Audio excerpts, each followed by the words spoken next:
College football is back, and we're back on the Big Mountain with a very special guest. Hey, welcome back to the mountain. I am JY. This is my good friend Steve. We want to do a preview episode for the BYU Cougars going up to Laramie against the Wyoming Cowboys. We invited onto the channel Trevor from Saturday's Warrior. Welcome to the Big Mountain, Trevor. Thank you for having me. I'm a fan of the show, and to be called very special seems excessive. I think special might have been overstating it, but thank you. Hey, we think you're very special. Yes. I know Trevor was the first person that You guys are my invited us onto his channel Yep. a couple months ago. We appreciated that. And when I saw this game on the schedule, BYU versus Wyoming, I went, I know exactly who we're going to ask to come on to talk about this game, and that's Trevor. Trevor, tell everyone where they can find you on YouTube or X or whatever the case may be. So I am at Sats Warrior BYU. Saturday's Warrior didn't fit, and on Twitter X, and the same in YouTube as well. So you can find me in either place. You can also get my links to either from both places. So find me on one, you got me at both. But that's where I'm at mostly. So talk BYU, kind of Big 12 and broader terms, and also a lot on realignment. Awesome, fantastic. And I'll make sure we put some links in the description as well, so you can find Trevor throughout the whole football season. You know, that's not something we do here. We don't do Big 12. So if we have fans of the Big 12 or people interested, definitely check Trevor out and his channel. So let's get into this game. We've got the Cougs coming to town, coming in at 2-0 against a Wyoming Cowboy team that is 0-2. So let's start with kind of the BYU offense. You know, Trevor, tell us a little bit about that offense, maybe what you've liked so far, some question marks you might have, and then I'll kind of talk about the defense of the Cowboys and what maybe might be a good thing, a bad thing, and how these teams are going to play each other. So what about the offense here? So BYU's offense so far looks to be a typical Aaron Roderick offense, who's our offensive coordinator, and I guess I'll get into what that means. But so last year BYU's offense, we started off the year, we brought in Keaton Slovis, and you know, after having two back-to-back quarterbacks being drafted, we had Zach Wilson and then Jaron Hall, and then brought in Keaton Slovis and had high expectations. And the first game we played Sam Houston, which had just moved up to FBS, and then the next game we played an FCS opponent. And there were a lot of telltale signs in those games where the offense just really had struggled to move the ball, and a lot of things that we thought, okay, they're just working things out early in the season. And no, it turned out to be very, very ominous signs for what happened in the rest of the season. This year, we started off with a game against SIU, who's a good, a ranked top 10 FCS opponent, came to Provo. And while the score was pretty similar to our against Southern Utah from last year, the stats and a lot of other things just looked a lot better. So the team seems to be clicking. There have been some changes on the O-line. So, for example, this year, our offense, because last year our offensive line, even though we had Kingsley Suamataia, who's now starting for the Kansas City Chiefs at left tackle, protecting Patrick Mahomes, you know, and had some good plays, some very good moments so far in the season. The offensive line never really seemed to jive, and we were really having trouble getting the run going in particular. And last year, for example, we had just 1.5 yards before contact on carries, whereas this year we're averaging 2.3. Now it's only 2 games, and it's against, you know, FCS and then a good SMU team, but it's still definite improvement. The problem is that our running backs, our number 1 and 2 running backs, both went out of the game last week injured, and so we're already a bit shallow there, at least from my opinion. A big drop off from RB1 to 2, and so it's and our OC definitely likes to establish the run to open up the pass. Yeah. And so that is something that we've struggled to do. Now we have in Jake Retzlaff, a quarterback who is more mobile than Keaton Slovis, which opens up some more options. And while BYU's offense sputtered last week once, and it was, I want to say at the end of the third quarter, they started calling a lot of QB run plays, design run plays, and that really seemed to open things up and get our offense moving again. And so we'll see if that continues to be a piece of the offensive game plan as we get into this next week. And then fans are a bit upset, speaking of Retzlaff, because last year he came in at the end of the year filling in some of our hardest matchups all season long and came in cold off the bench coming up from JUCO ranks and turned the ball over a lot. Now he looked really good in our first game, but last week against SMU, 3 turnovers, and it definitely had fans scratching their heads at what's going on here. Is this something that's going to be a problem throughout the rest of the season, or are these fixable? And a lot of fans, because he had BYU had a very heated and long drawn out quarterback battle all through fall camp, spring and fall camp, and with Gary Bohannon, the one that came from Baylor that got him to the Sugar Bowl, and he's been out for a while injured. And so, a lot of fans because the coaching staff has set up this this QB battle, saying, hey, we've got these 2 guys, they're both really good. So as soon as people start seeing one kind of falter, they're going to naturally kind of turn on them and want to see the backup QB. But I think the coaching staff's made the right call to keep Jake in, at least for now, see how, clean up some things against Wyoming. We'll see if we see any of Bohannon in that game, but he definitely brings maybe what you lose a little bit in the throwing game. He definitely brings in running, just his size and his speed, and he's a very natural runner. So, but I think that's a lot of what you can expect to see. Our receiving core, I'll just say, is very deep, and it seems to have gotten deeper. And this is, we've lost Puka Nacua, but we've continued to add. So I don't think we have anyone that's at that level, but just across the board, a lot of depth, and so that is a great weapon. But again, with the running game being somewhat hindered, that's going to definitely clog up and make it a little bit tougher to get some of those guys open. So we'll see how BYU is able to adjust in this next game. Yeah, great rundown. I mean, I think of either side of the ball, I'm much more confident in the Pokes' defensive side of the ball here. Their front 7 is very solid. They have struggled last year and even to start this year to really kind of get in the backfield and get to the quarterback. They have talent. They only have 3 sacks through 2 games. That's not great for them whatsoever. And I'm anxious to see how the defense does here against BYU. They've only given up 724 yards through 2 games, so that's not that bad, and it's pretty well split 50-50 for the Pokes here. I do have a concern. You mentioned your receivers being strong. I actually have a bit of a concern with our D-backs, and especially Davis. He's supposed to be the shutdown corner, but he struggled some last week against Idaho, having to just hold guys and pull guys back so they didn't run free. And I just wasn't overly impressed with, again, our shutdown cornerback here, D-back being in Davis. So I'm anxious to see what happens here in the passing game. If the front 7 for the Pokes cannot cause some disruption to the quarterback, it could be a big throwing day here for BYU, even without a running game. My concern is that passing game that BYU may have because of the lack of depth at cornerback and the front 7 just not getting, a lot of pressure into the backfield. Trevor, you mentioned that the both of the top 2 running backs went out in the previous game.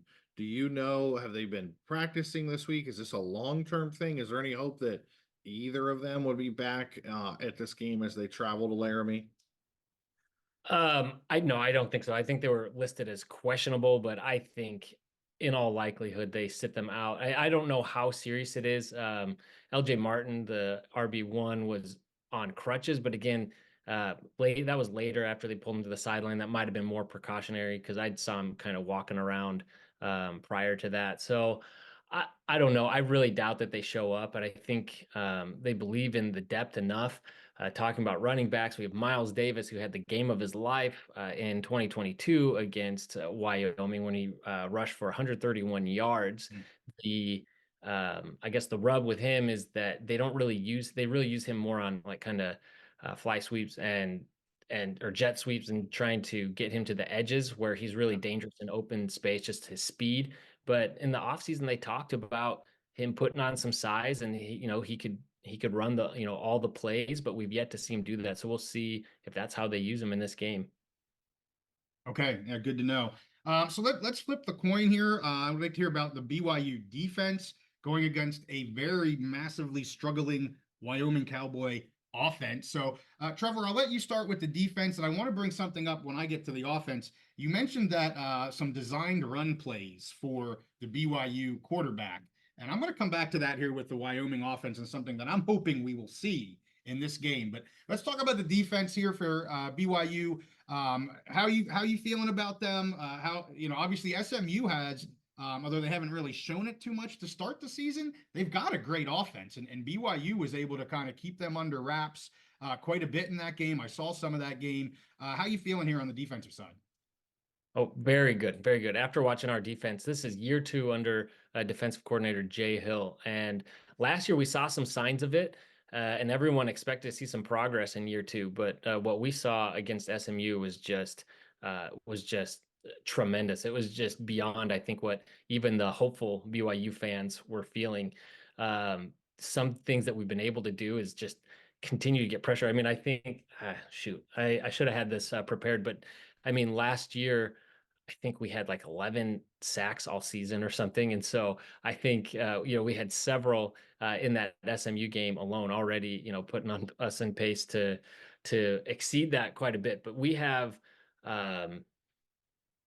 we've just been able to put pressure and disguise a lot for the quarterbacks. And I know that I think their coach had said that SMU's coach said that they were kind of preparing for a 4-man front, and we saw a lot of BYU doing a 4-4-5 and just kind of confusing them. And we have one of our linebackers who just transferred from Weber State, where Jay Hill had coached previously, had man, he just had the game of his life. He was just playing. I don't know. I mean, but that's what we heard all preseason was just this guy. Look out for him. He's going to be the next great linebacker from BYU, and just he was all over the place. Even when he's not, making the tackle, even when he's not leading in all the stats, he is disrupting all the plays. And there's one that I remember watching near the end of the game, and Jennings, the SMU quarterback, who's known as a mobile quarterback, he was running, and you just see Jack Kelly just close that distance just fast, passing other BYU players who are closer to get there first to make the tackle. And so just, I guess it's just causing havoc. And I guess it shouldn't be surprised because Jay Hill just last week before the home opener had a heart attack 2 days prior to the game. And yeah, he showed up and he was in the box, not calling plays or anything, but he was still there. And he was for SMU, he was there and he was back, at doing, with all his duties and responsibilities. So I think that really shows that kind of determination and grit in this defense, which is amazing because I think they're at least a year ahead of where everybody hoped they would be at this point. So again, SMU is a solid offense. They were not able to score a single touchdown, and all their points came from their kicker, and that's with them having pretty good field position to start a lot of their drives. I mean, they were in BYU territory quite a bit, and we were able to shut them down. And actually, we had Stone, who was their starting quarterback. Over his first 2 drives, they were negative 18 yards, and then they switched out for that's how they do. They kind of switch back and forth. And I think in total he ended with negative 24 yards, and now he's no longer the starting quarterback. So BYU unfortunately got that kid benched, but yeah, so everyone's feeling really good about the defense right now. Yeah, and I watched, I was high on SMU coming into the season. Their offense has just not performed. And some of that I think is the defenses that they've faced, maybe a little bit better than what people would think. I know this isn't an SMU episode, but my goodness, Stone should have been benched after the first game. So anyway, be that as it may, I'm glad BYU got him benched because the Jennings character, I think, is a much better talent. Anyway, but let's talk about Wyoming. So, unfortunately, while I think maybe the BYU offense and the Wyoming defense could be a decent battle here, maybe close to a 50-50, pretty even. I think BYU is going to score some points, but I don't think the Wyoming defense is going to be overwhelmed necessarily. I think that is not the case for the BYU defense and the Wyoming offense. Everything that I have seen so far makes me believe that the BYU defense is going to overwhelm this Polk offense. They didn't have Whaley, their number one running back. A lot of people thought, oh, that's not a big deal. We're deep. Well, let me tell you, it's been a big deal because they have struggled to run the ball. They haven't had their number one star tight end, Gillenborg. I believe he'll be back. This is just, I haven't gotten any official news on this. And when we drop this on a Thursday, maybe we're going to know.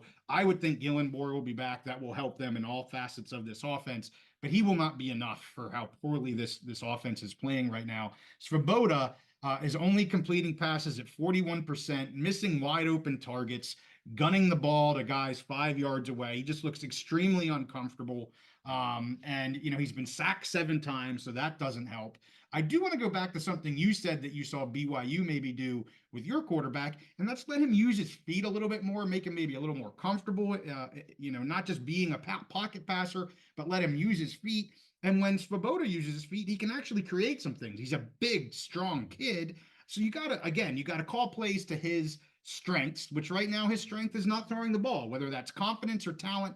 I'm not really sure yet, but he certainly doesn't have the confidence. So let's change some things up. Let's get him moving his feet. I'm hoping we see that. I don't think it's going to be enough against this BYU defense, but I want to see some improvement from this offense because right now the Pokes don't have a whole heck of a lot to be cheering about on the offensive side. We sit second from last in all of FBS in yards. 388 yards. So, hearing what you say about the defense for BYU makes me very concerned for this game. Coming into the season, I was high on this game. I thought this was going to be a fantastic game, being in Laramie, a close game. Maybe the Pokes able to win this. But I'll tell you what, where we sit after 2 weeks of the season, I've lost hope in winning this game. Now it's a question of how bad is this game going to be for me. So, with that, Steve, anything you want to add? And then I want to talk about maybe coaching and any intangibles. So I've got a follow-up, but I want to wait until after you guys talk about the intangibles. I got a follow-up for regarding BYU. Okay, so Trevor, anything else? Obviously we talked offense, defense, anything with special teams, coaching, anything you want to, and you've talked about some of the coordinators, anything else you want to throw out in this game that you think might be something worth of note?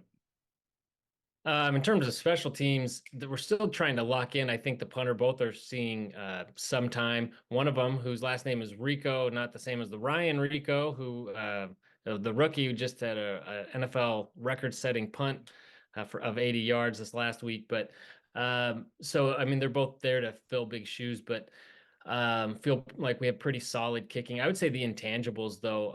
I talked about that toughness of Jay Hill, and I think just that mentality of that everyone's really rallied around him and having the heart attack and being back at work, and it really showed with them playing with that last week. And I think this team has settled in. They're starting to kind of, I mean, they definitely got thrown out of whack a little bit as they as we saw some injuries, but that happens, and they were able to regroup. And while Jake Retzlaff is turnover prone at times, he is a gamer, and when he can get loose and just feel the game, I think he can really be that X factor. The problem is you get you get that free and loose, and I think that's where the turnovers come, and then he kind of starts tightening up. So as long as he can feel comfortable and get set in the game, I think he'll play well, and I think that'll be kind of the difference is, are we going to get the uptight, careful Jake Retzlaff, or are we going to get the one who's really feeling the offense and in the flow of the game? Yeah, I'll throw up a couple. I have a positive, a negative, and maybe a wait and see. My positive, intangible, you always got to talk about the 7,220 when you have a game in Laramie. That's always an intangible for any team that goes up there. So I have to always talk about that. Any game in Laramie is difficult for teams. I will say on the negative side here, this team just seems fragile. I mean, the Pokes, they're saying all the right things in press conferences and stuff. They're going to stay together and all that. And you would expect nothing different from a Wyoming Cowboy football team. That's just, ride for the brand type of attitude that they have. But they've got to be super fragile right now, given their start, given the expectations they thought they were going to achieve and where they thought they were going to be. Starting 0-3 here, it kind of just makes me wonder, where are we going to be at? And that leads me to my third point. I'm not necessarily looking for a win in this game, but I'm looking for improvement. I want to see a team that has wins down schedule. They can still fight for a bowl. They can still, they've got the whole conference schedule in front of them. So, okay, throw away your out of conference stuff, focus on your in conference, and anything can still happen. But I need to see a step in that direction, because through 2 weeks, we haven't seen a whole lot, especially from the offense. And we all need to see something soon, or they're going to be 0-4 heading into conference play, and everyone's going to wonder if we're going to win a game this year. And I hate to paint that bleak of a picture, but it's not good in Laramie right now. I'm trying to stay positive. I'm trying to throw some positive spin on some things on X and stuff, but we've got to start seeing progress, especially on the offense, ASAP, or bad times ahead. What do you want to say, Steve? Yeah, so, well, I think JY is going to try and get you to make a pick on this game, but before he nails you down there, I just want to ask in general, what's the vibe around the team this year? The Big 12 looks like it's wide open, with Texas and Oklahoma leaving this year, and you got some new people coming in.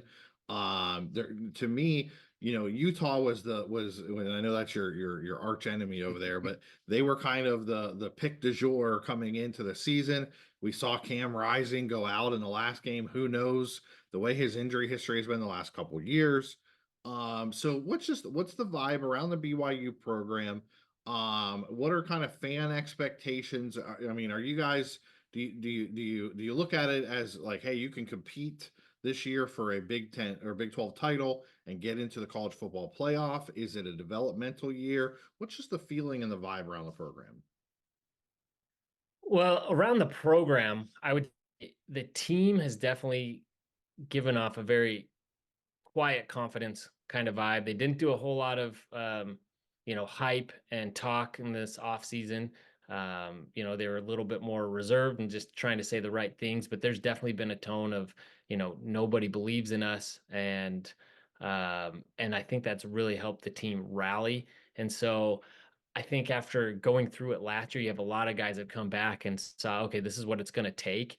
There were some changes in the coaching staff, and I think there's been a lot of talk of more accountability of everybody. And so I think all of that has changed the mindset of the team, and that they're really taking this seriously. I don't think they're looking past any opponent, especially not one like Wyoming, where even though there's not a lot of history of late, a lot of these guys have grown up around the program, or have certainly heard about it now, and are aware of the rivalry that has existed. And they should be aware that we're going to go into very hostile territory, that they are going to hear it. And we all saw what happened with Texas Tech last year. So I don't think that this is a game where they would take it lightly. Now, in terms of the fan expectations, I would say there's a lot of negative fans that think, okay, buy into the numbers. But again, the preseason predictions were that BYU is not going to make a bowl game. And the team has heard that, but I think fans in general would be happy. Hey, if we go 6-6, if we go 7-5, I think fans would be really happy, because year 2 in the Big 12, definitely showing progress and moving in the right direction. But I would say this team believes that they could do more than that. Now we do have a really tough schedule, and in terms of, we play 5 of the preseason of the teams from the Big 12 that were preseason top 25 teams, play all 5 of them, and as well as teams like SMU, Wyoming. And so it's quite a schedule, but I feel good about it now. In some ways, I feel better than I did before the season. In other ways, not as good. But to summarize that long thing, I would say, all in all, I would put it as quiet confidence. Yeah, love it. And I'll tell you what, starting 3-0, any team would love that, whether Mhm. fans are unhappy with where things are at or not. I mean, I'll tell you, as a Wyoming fan, I'd love to be 3-0 right now. And we're staring down what I think is likely to be 0-3. And with Yeah. that, I want to hear what you think the pick is in this game, Trevor. Where are you at here with where this game's going to end up? So preseason, I actually picked BYU to lose this game. I felt like, we had two tough out of conference matchups, away games, and I felt like BYU might lose one of those, and so I picked Wyoming. Having said that, I do think BYU wins this weekend. Think that we're going to see more of a Jake Retzloff that reminds us more of week 1 than week 2. And hopefully we get the offense moving. And I think the defense is going to be lights out. So I'm going to say, putting a score to it, I would say something like 34-10. Okay. I'm Which close may to not you. be what you want to hear. Well, I'm close to you. I was thinking Wyoming in a close game. Wyoming maybe pulls this one off preseason. I was high on Wyoming preseason in this. Not that I was necessarily down. We don't cover the Big 12, and not that I was down on BYU. I just thought good close game in Laramie. I like the coming off of last year, returning a lot of players. I was with you. I had Wyoming winning this game preseason. Now, no. I don't see any way they win this game. And I have this 27-13. So fairly close to where you were at. Maybe I'm a little bit closer because I'm the Wyoming guy, but I'm still picking them to lose. So I got it 27-13. Trevor's got it 34-10. I think that's a very reasonable pick as well. So with that, hey, Trevor, we thank you for coming on the Big Mountain here. And, we appreciated the invite you gave us. We're glad we can reciprocate and have you on the mountain. And maybe we can do it again sometime. Absolutely. I sure hope so. Thank you so much for having me. Sure. Hey, with that, we thank you all for watching. We just dropped our pick episode here. I'll put the link at the end of this episode. You can check all of our picks from the Mountain West, from the Big Ten for week 3. With that, make sure you give this a like and subscribe if you like our content. We'll see you guys next time on the Big Mountain.